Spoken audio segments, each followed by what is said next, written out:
My name is Santiago Forbes. Hey, it's Kaina. Hello, I'm Cassandra Forbes. Hi, my name's Yesenia Morales, but now it's Forbes because I got married. Well, hi Santiago, how are you doing today? Good. How old are you, Santiago? 17. And what is your experience with this situation regarding children with parents who are incarcerated? My dad has been incarcerated all of my life, pretty much. So, I don't know. He hasn't been here majority of my life, pretty much. So it's your dad who's incarcerated? Yeah. And you said pretty much your whole life. So do you have any childhood memories of him, or Not really. not really? Yeah. In and out, or just sporadically, a couple here, a couple there? In and out and sporadically, like kind of it all. So what would you say in your memories? What is your favorite memory of your dad? Probably when he came back when I was in 3rd grade. And it's the first time I saw him in a long time. It was the first time. And that was the last time I saw him. It was the last time you saw him?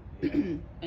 Until when I went to go visit him a few months back for the first time in 10 years.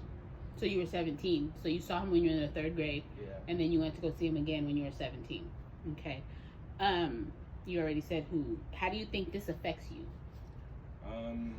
It has closed me up a lot. I don't really kind of like talking about it to a lot of people, I guess. And I kind of just started talking about it recently. And it kind of has made me angry throughout the past years of my life. Are you embarrassed? I wouldn't say embarrassed. It's just like a tough topic to talk about because I love my dad a lot, and it sucks to not have him here on a day-to-day basis. So you choose not to talk about it because how it affects you emotionally? Yeah. When you say anger, so do you lash out? Are you short-tempered, I guess? So you get angry quickly? Yeah. Oh, okay. You flash? Yeah. When I say flash, like if someone says something to you, do you just get an attitude because? Yeah, it tends to happen. You fight a lot? I have. You have? Yeah. Where do you fight? Like, I've gotten into fights at school before and like outside of school. Oh, okay. Just because you just are in a mood. Okay. Yes. Why do you think that this podcast is important? Because it can help people speak for themselves and talk to other people who are going through the same situation. And there's also kids like me who aren't really comfortable speaking about it, so this is a platform where they can talk about it and get things off their chest. Do you think that you, because my understanding is this was your father's idea? Yeah. And you are the face of it because an interaction with you is why this even began. Yeah. So do you think that this is going to help you? Because you've said that it's something that you don't really feel, you don't like to talk about. So do you think that relating to and talking to kids in the same situation can help you a little bit? Yeah, because I could probably find someone who is going through the same thing as me or has gone through the same thing as me and can relate to multiple things on different occasions. Okay. What would you say is the worst thing about growing up in this situation? Probably like holidays and stuff and your birthday and not being able to like see your parent when you like want to see them the most, I would say. Mm-hmm. Are you angry with your father for making the choices he made to put him in the situation he's in? I wouldn't say angry. More just like it's kind of just out of luck for me, I guess. I wouldn't be like angry at him because it's not like he did it to me. Mm-hmm. He did it to himself, and there may have been reasonings behind what he was doing. What he was doing? Yeah. So I wouldn't say I was angry. A little sad that he's not back, but. And my understanding is your dad is what some people would coin as a rolling stone, and you have multiple siblings by multiple women. Do you have a relationship with these other siblings? Not the one that you grew up in the house with, but the ones that your father had outside of your house. Not as strong that I think I should have. Would you like? I'm sorry. Go ahead. not as strong as it should be, I guess. Would you like to build relationships with these siblings? Yeah, like when we were younger, I would say we had a pretty good relationship with each other. And then once we moved away from each other, it kind of just split off and we all grew up. Does it bother you that your mother made the choice to move away from where your father is from originally and where your other siblings are? Probably not, because I don't know. From the stories I've heard from my mom and dad, I probably wouldn't be in the position I am if we didn't move.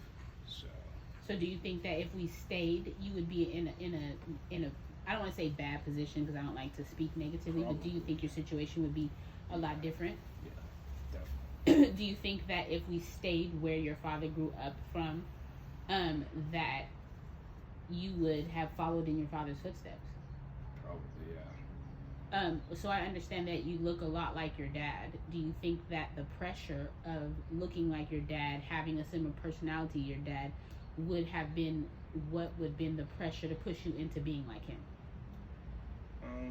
Probably, yeah, but I don't think I don't think I would have gotten myself to that position, but also could have if we would have stayed. And like you said, that I look like my dad and act like him, and everyone knows who he is up there. So there would have been some pressure, and then you would have had to make a decision. Yeah. Okay. Why do you think this is important to discuss? Why do you think this is not important? I'm sorry. Why do you think this isn't discussed in our society? And when I say this, I mean children of parents who are incarcerated. Because, like, I guess, like, maybe like me, lots of kids don't feel comfortable speaking about it on platforms, I guess. But also, a lot of parents are, like, if they've been through the system once, it's sort of like a high chance they've been through it before. So kids, like, a lot of kids are sometimes used to it.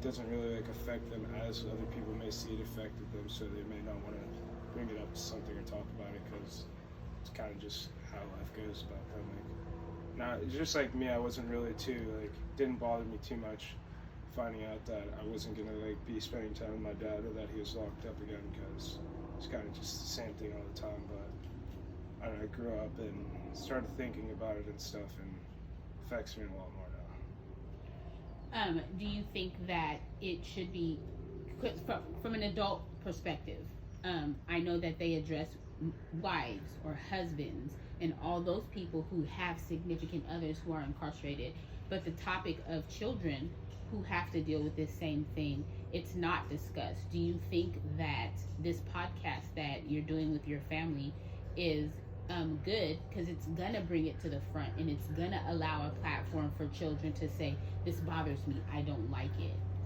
Yeah, it'll be good. It'll probably help a lot of people with depression, anxiety, and stuff.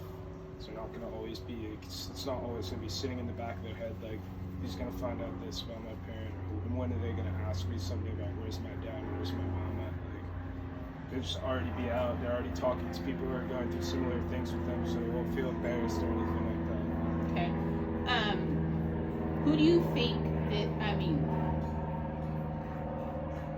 why do you think this is something that needs to be discussed?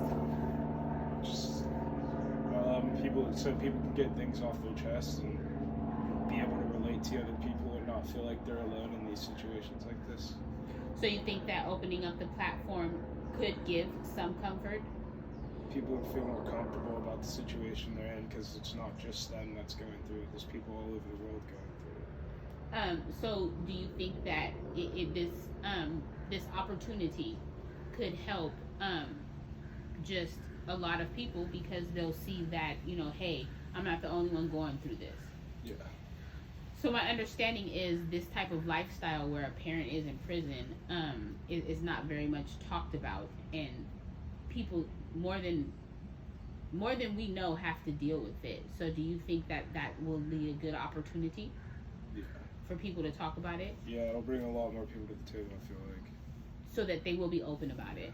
Do you think that children your age will be hesitant, or will they need to see Probably, episodes and then feel more because comfortable? they may not feel as comfortable just jumping out and speaking about something like this, because I wasn't at first.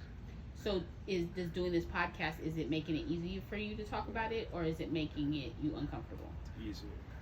Do you think that your siblings will be on the podcast as well? Yeah. You do? Yeah. Do you think that you should have went to visit your father more while he was incarcerated? Yeah. You do? Yeah. Oh, okay. Are you angry with your mother for the decision she made to leave and distance you from your father? No, not really. No. Do you understand why she made that decision? Yeah. Okay. And you're comfortable with it? So is there anything you'd like to say in closing with regards to, you know, what you hope this podcast can do and where it can go? Definitely try our hardest to stay in contact with whichever parents incarcerated, because it's not a day goes by that I don't think that I still talk to my dad when I do. So It's not a day goes by that you don't think about when you couldn't talk to him? Do you get to talk to him now? yeah, How often do you talk to him? whenever he calls. So, often. Yeah. And you're looking forward to him getting out. Yeah.